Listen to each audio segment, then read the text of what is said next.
Good morning and welcome to Gyanmanjari Vidyapith digital platform. I, Manish Kalotra, is going to take your economics chapter number 4, banking and monetary policy. In last lecture, we are discussing about monetary policy. Today, we will see the instrument of monetary policy. The important instrument of monetary policy can be explained as quantitative measures, general measures. The quantitative measures are aimed at impacting the entire economy in a general common way, and hence they all are called general measure. What it says, the entire economy in general. The quantitative measures are aimed at impacting the entire economy in general or common way, and hence they are called general measures. એટલે તો એમ કહી શકીએ કે એ બધાને લાગુ પડે છે, generally ઇકોનોમીમાં directly effect કરતું હોય છે તેવા મેજર્સને આપણે ક્વોન્ટિટેટિવ મેજર્સ કહીએ છીએ, which effects generally or commonly, not a particular we can say particular sector or particular people એને ઇફેક્ટ કરતું હોય એની વાત નથી, ઓલ ઓવર જનરલમાં બધાને ઇફેક્ટ કરતું હોય આ તેની વાત કરવામાં આવે છે. તેમાં આપણે પહેલો પોઈન્ટ જોઈએ, bank rate. When commercial bank have shortage of funds, they borrow from the RBI. તો આપણે વાત કરેલી જ તે બેંક રેટ એટલે શું, તો કે કોમર્શિયલ બેંકને જ્યારે પૈસાની ઘટ હોય છે, when they are in the need of the money, they borrows the money from RBI. તો એ પૈસા RBI પાસેથી લે છે જ્યારે જ્યારે એને ઘટ પડતી હોય છે ત્યારે. જોઈએ આગળ, the rate at which RBI lends to the commercial banks for long term is called bank rate. તો શું કહે છે, તો કે RBI જ્યારે જ્યારે બેંકને કોમર્શિયલ બેંકને પૈસાની ઘટ પડે છે અને RBI પાસેથી લે છે અને RBI પાસેથી લે છે અને RBI જે પૈસા આપે છે એની ઉપર જે કોમર્શિયલ બેંક વ્યાજ ચૂકવવું પડતું હોય છે, શું એને આપણે બેંક રેટ કહીએ છીએ. But listen, bank rate is for long period of time, એ લાંબા ગાળા માટે હોય છે. બેંક રેટ લાંબા ગાળા માટે હોય છે. If the bank rate is increase, commercial bank will borrow less as it is expensive to borrow. So here what says, the bank rate is increase. જો ભાવ બેંક રેટ વધારો કરવામાં આવે છે, આપણે વાત કરેલી જ છે, તો બેંક રેટ જ્યારે વધારો કરવામાં આવે છે ત્યારે બેંક રેટમાં શું કહે છે, તો ત્યારે એ બે રેટ મોંઘો થાય, ઇન્ટરેસ્ટ મોંઘું પડે છે. તો મોંઘું પડે છે તો આપણને ખબર છે કે ભાઈ મોંઘું પડે તો બેંક કોમર્શિયલ બેંક એ પૈસા લેવાનું ટાળે છે, લેતી નથી. When they borrow lesser amount and at a higher rate, they give lesser amount of loans and at a high rate to the general public, and when people get fewer loans, their demand for certain goods and service falls. તો આપણને ખબર છે ત્યારે દુનિયા આખી loan ઉપર જ ચાલે છે. તો પહેલા શું કહે છે, જ્યારે બેંક રેટ વધારવામાં આવે છે તો ત્યારે બેંક રેટ વધારવામાં આવે છે ત્યારે બેંક કોમર્શિયલ બેંકો વ્યાજે પૈસા લેવાનું ટાળે છે RBI પાસેથી. તો એવું કરવાથી શું થશે, તો એની પાસે ફંડની ઘટ આવશે, ફંડ ઓછા થશે. ફંડ ઓછા થશે એટલે એ લોકોને ઓછું લોન આપશે, લેન્ડ ઓછું કરશે, લોન ઓછા આપશે. લોન ઓછી આપશે જનરલ પબ્લિકને તો શું થશે, તો કે પબ્લિકને લોન ઓછી મળશે એટલે પૈસા ઓછા મળશે, પૈસા ઓછા હશે.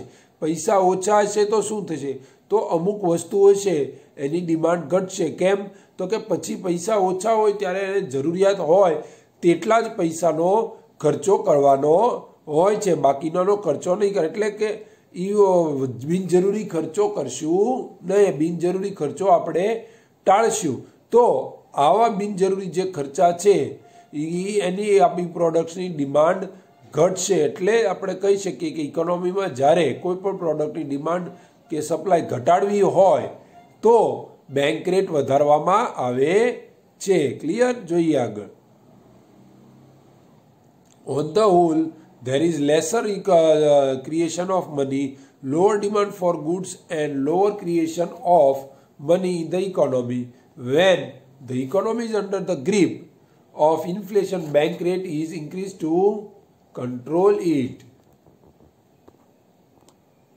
શું કહે છે તો આવી જ રીતે માનો કે તો એ કંટ્રોલ કરવી છે, ડિમાન્ડ એન્ડ સપ્લાયને કંટ્રોલ કરવી છે, મનીને કંટ્રોલ કરવી છે, તો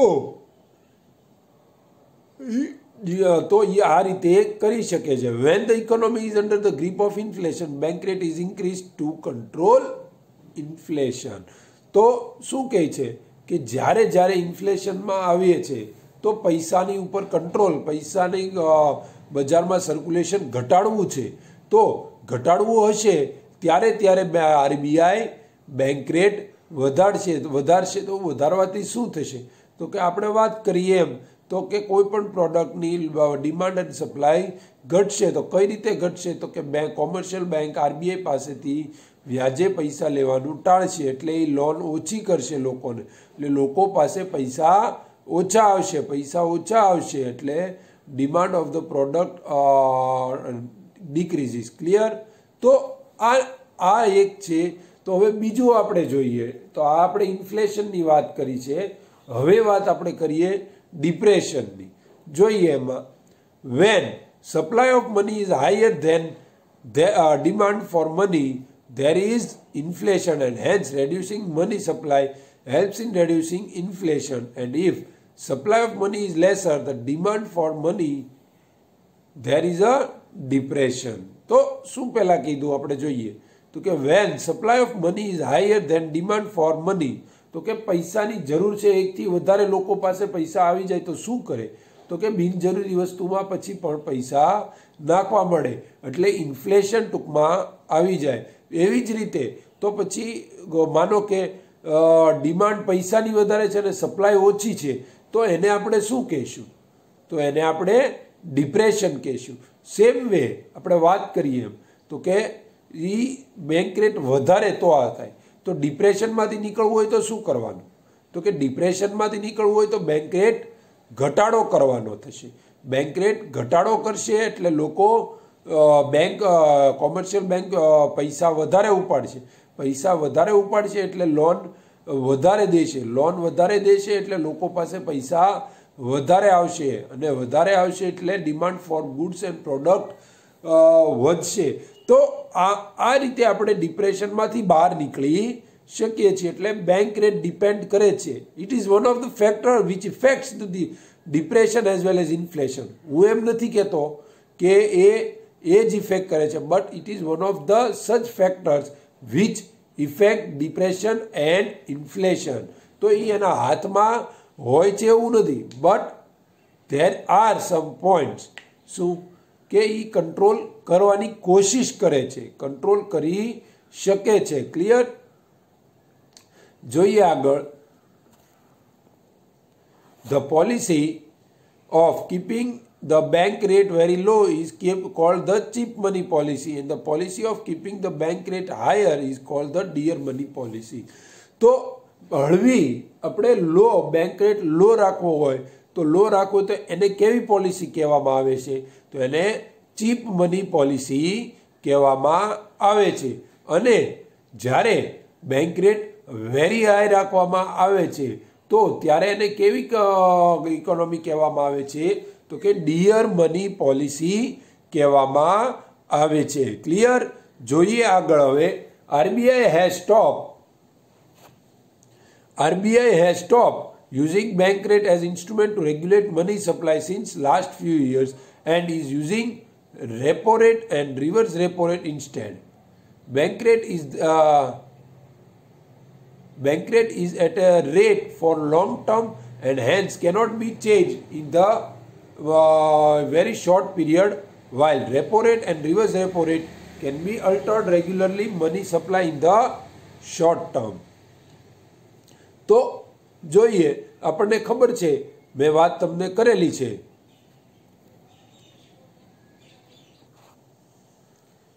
તો આપણે વાત કરીએ હતા તો આ હવે આરબીઆઈએ બંધ કર્યું છે. શું બંધ કર્યું છે તો કે બેંક રેટને એક ઇન્સ્ટ્રુમેન્ટ તરીકે યુઝ કરતા હતા ઇન્ફ્લેશન અને ડિપ્રેશનને કંટ્રોલ કરવા માટે. But nowadays RBI has stopped using bank rate, but instead of it has started using repo rate and reverse repo rate. તો રેપો રેટ અને રિવર્સ રેપો રેટ શું છે? તો એ વેરી શોર્ટ પીરિયડ ઓફ ટાઈમમાં આપણને depression કે ઇન્ફ્લેશનમાંથી ઉગારવામાં મદદરૂપ થાય છે. આપણે જોયું છે તો બેંક રેટ જે છે એ લોંગ ટર્મ ઇન્વેસ્ટમેન્ટ છે. બેંક રેટ છે, કોમર્શિયલ બેંક જ્યારે આરબીઆઈ પાસેથી લોન લે છે લોંગ ટર્મ માટે, એને બેંક રેટ કહેવામાં આવે છે. બટ હવે આપણે વાત કરીએ શોર્ટ પીરિયડ માટેની, તો શોર્ટ પીરિયડ માટેની રેપો રેટ અને રિવર્સ રેપો રેટ.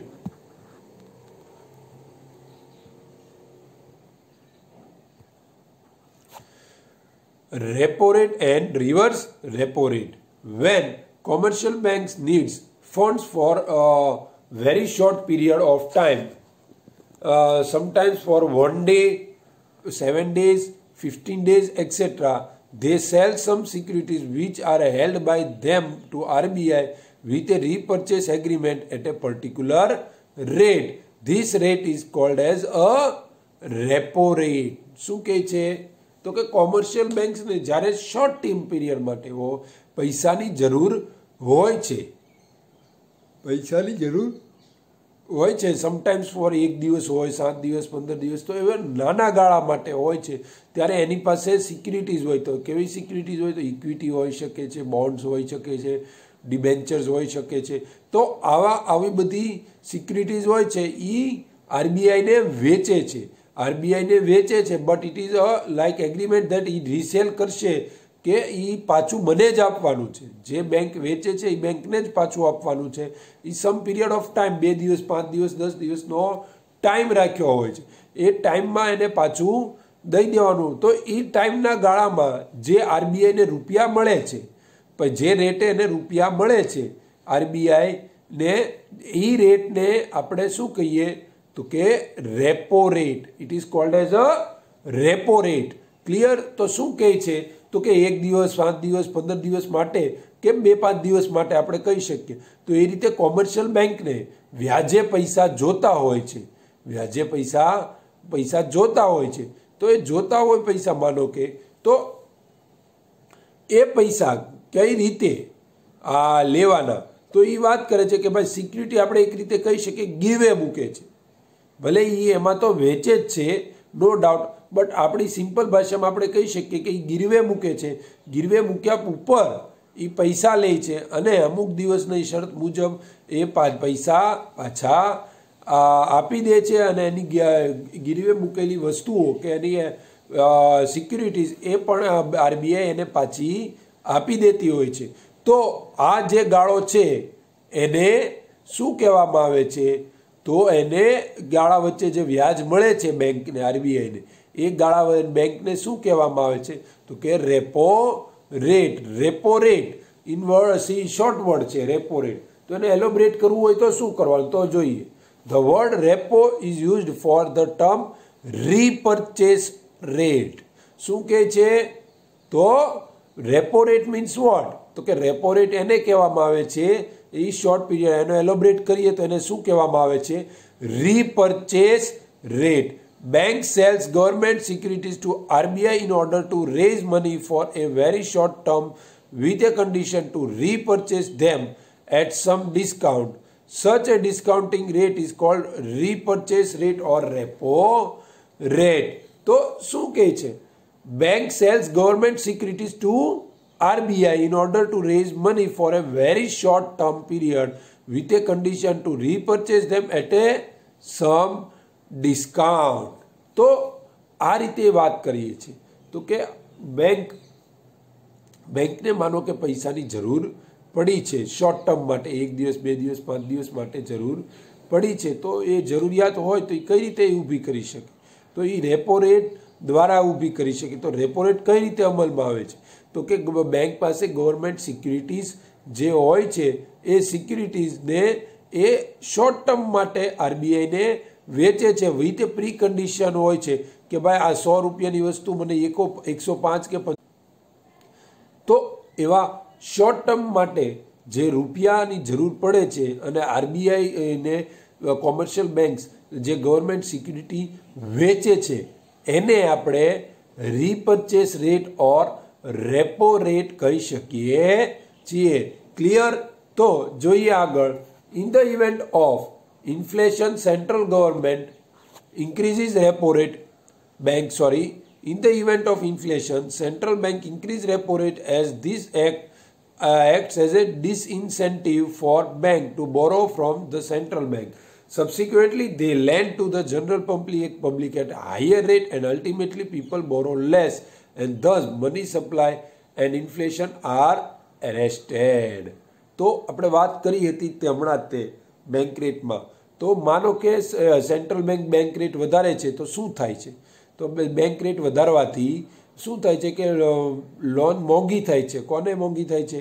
તો કે કોમર્શિયલ બેંકને લોન મોંઘી થશે એટલે એ પબ્લિકને પૈસા આપશે ઓછા આપશે એટલે શું થશે? કોઈ પણ પ્રોડક્ટની લોકો પાસે પૈસા ઓછા આવશે એટલે અમુક પ્રોડક્ટની ડિમાન્ડ ઘટશે એટલે ઇન્ફ્લેશન કંટ્રોલમાં આવી જશે. એવી આપણે બેંક રેટમાં વાત કરી હતી.